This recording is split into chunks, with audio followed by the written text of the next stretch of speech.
மிக முக்கியமான தமிழகத்தில் இருக்கக்கூடிய அனைத்து கட்சிகளுடைய கூட்டத்தை சென்னையில் நடத்தி முடித்துவிட்டு நானும் நம்முடைய தொல் திருமாவர்களும் மற்றவர்களும் இங்கே வந்திருக்கிறோம்.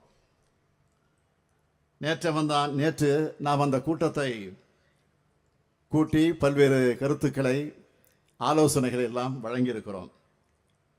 முக்கியமான ஒரு தீர்மானத்தையும் நிறைவேற்றியிருக்கிறோம். என்ன என்பது உங்களுக்கும் தெரியும். அடுத்த ஆண்டு நாம் எதிர்கொள்ள இருக்கக்கூடிய தமிழ்நாடு தேர்தலை அடிப்படையாக வச்சு வாக்காளர் பட்டியலில் ஏற்பட்டிருக்கக்கூடிய எஸ்ஐஆர் என்ற ஒரு திட்டத்தை அவர்கள் மையப்படுத்தி சீராய்வு என்ற பெயரில் ஒரு தீய செயலை, சதி செயலை தேர்தல் ஆணையம் செய்வதற்கு திட்டமிட்டிருக்கிறது. ஆக அதை தடுப்பதற்கான முயற்சியில் நம்முடைய அனைத்து கட்சி கூட்டத்தில் கலந்து பேசி தீர்மானத்தை நிறைவேற்றியிருக்கிறோம். அங்கே உரையாற்றி இருக்கக்கூடிய அத்தனை பேருமே நேர்மையாக தேர்தலை நடத்த வேண்டும், உண்மையான வாக்காளர் பட்டியல் அவசியம் என்ற கருத்தை வலியுறுத்தி பேசியிருக்கிறார்கள். அது மட்டுமல்ல, அதற்கு உரிய அவகாச காலத்தை கொடுக்கணும். பதற்றமில்லாத சூழலில் தான் அதை செய்யணும். அப்படி இல்லாமல் தேர்தலுக்கு இன்னும் சில மாதங்களே இருக்கக்கூடிய இந்த சூழ்நிலையில் முழுமையான திருத்தப் பணிகளை செய்ய தேர்தல் ஆணையம் நினைக்கிறது. அதற்கு காரணம் உண்மையான வாக்காளர்களை நீக்குவதற்கான தந்திரம். அது அதைத்தான் பீகார் மாநிலத்தில் செஞ்சாங்க. இப்போ மற்ற மாநிலங்கள் செய்வதற்கான முயற்சிகளை ஈடுபட்டு இருக்கிறாங்க. பீகாரில் இதை செஞ்சப்போ தொடக்கத்திலேயே தமிழ்நாட்டிலிருந்து முதல் எதிர்ப்பு குரலை நாம தான் பதிவு செஞ்சிருக்கிறோம். அது மட்டுமல்ல, மக்களவையினுடைய எதிர்க்கட்சி தலைவராக இருக்கக்கூடிய காங்கிரஸ் பேர் இயக்கத்தினுடைய இளம் தலைவராக விளங்கி கொண்டிருக்கக்கூடிய திரு ராஜீவ்காந்தி அவர்கள், அதேபோல பீகாரினுடைய இளம் சிங்கமாக இருக்கக்கூடிய தேஜஸ்வி அவர்களும் அந்த எஸ்ஐஆருக்கு எதிராக அந்த மாநிலத்தில் ஒரு பெரிய புரட்சியை செஞ்சாங்க. அதை தொடர்ந்து உச்சநீதிமன்றத்தில் வழக்கும் தாக்கல் செய்யப்பட்டிருக்கக்கூடிய நிலையில் தேர்தல் ஆணையம் அதற்குரிய பதிலை சொல்லலை, உரிய விளக்கத்தையும் சொல்லலை.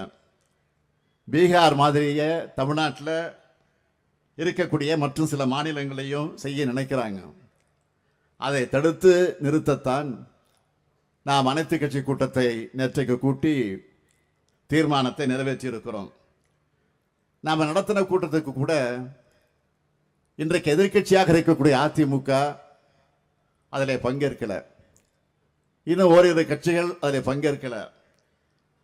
தேர்தல் ஆணையத்தில் இந்த நடவடிக்கைக்கு எதிர்ப்பு தெரிவிச்சிருக்காங்க. அதுக்காக நான் உள்ளபடியாக அவங்களுக்கு நன்றி சொல்றேன். எதிர்க்கட்சி தலைவராக இருக்கக்கூடிய திரு பழனிசாமி அவர்கள் இதில் கூட இரட்டை வேடத்தை காட்டியிருக்கிறார்.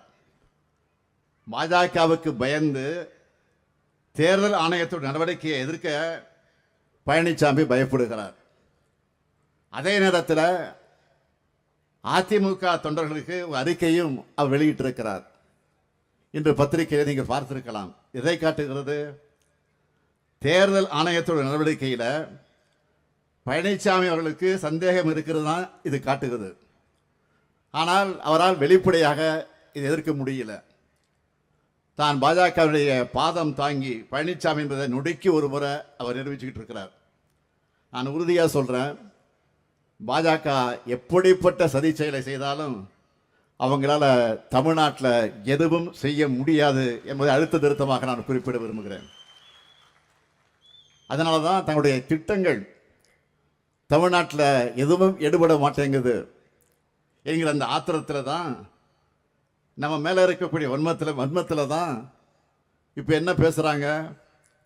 அதிலும் குறிப்பாக மாண்புமிகு பிரதமர் மோடி அவர்களே போய் பீகார் மாநிலத்தில் போய் என்ன பேசியிருக்கிறார்? தான் எல்லாருக்குமான பிரதமராக விளங்கி கொண்டிருக்கக்கூடியவர் மோடி அவர்கள்.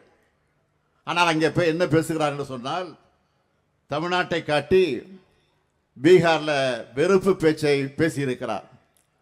வந்தாரை வாழ வைக்கக்கூடிய தமிழ்நாட்டை எல்லோருடனும் சகோதரத்துடனும் பழகக்கூடிய நம்மை பற்றி இந்த மண்ணில் வாழக்கூடிய எல்லாருக்கும் நல்லா தெரியும். கடந்த 1ஆம் தேதி வெளியாகி இருக்கக்கூடிய தினத்தந்தி நாளிதழ்கள் கூட பீகார் மாநிலத்தைச் சேர்ந்த மக்கள் அழைத்திருக்கக்கூடிய பேட்டியை நீங்கள்லாம் பார்த்துருப்பீங்க. அதெல்லாம் பார்க்கும்போது எனக்கே பெருமையாக இருக்கிறது.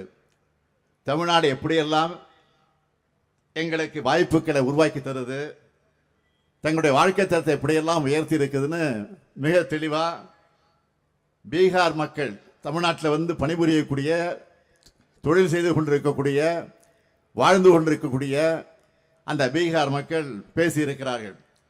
ஆனால் மாண்புமிகு பிரதமர் அவர்கள் பீகாரில் வாக்கரசியலுக்காக அங்கே போய் நாடகத்தை நடத்தியிருக்கிறார்.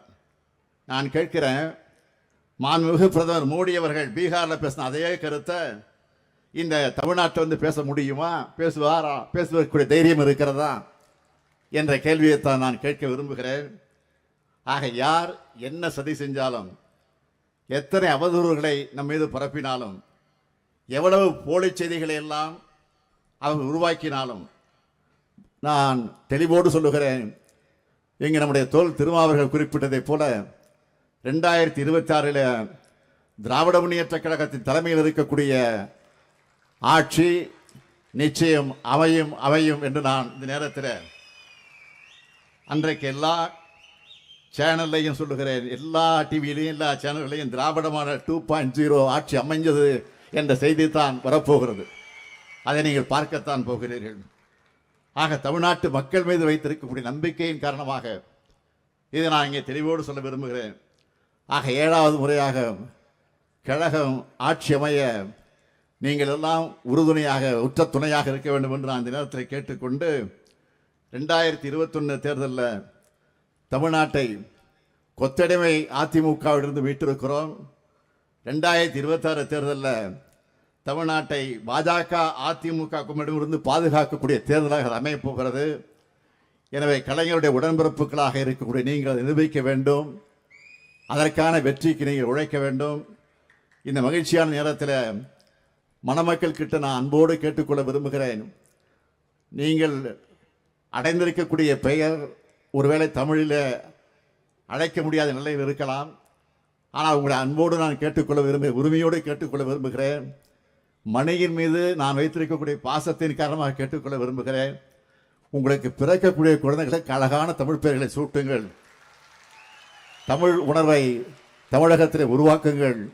அதற்கு நீங்கள் உறுதி தர வேண்டும் என்று அந்த நேரத்தில் அன்போடு கேட்டுக்கொண்டு, புரட்சி கவிஞர் பாவேந்தர் பாரதிதாசன் எடுத்துச் சொல்லியிருக்கக்கூடிய வீட்டிற்கு விளக்காய் நாட்டிற்கு தொண்டர்களாய் மணமக்கள் எல்லா நன்மைகளையும் பெற்று வாழுங்கள் வாழுங்கள் வாழுங்கள் என்று வாழ்த்தி விடைபெறுகிறேன். நன்றி, வணக்கம்.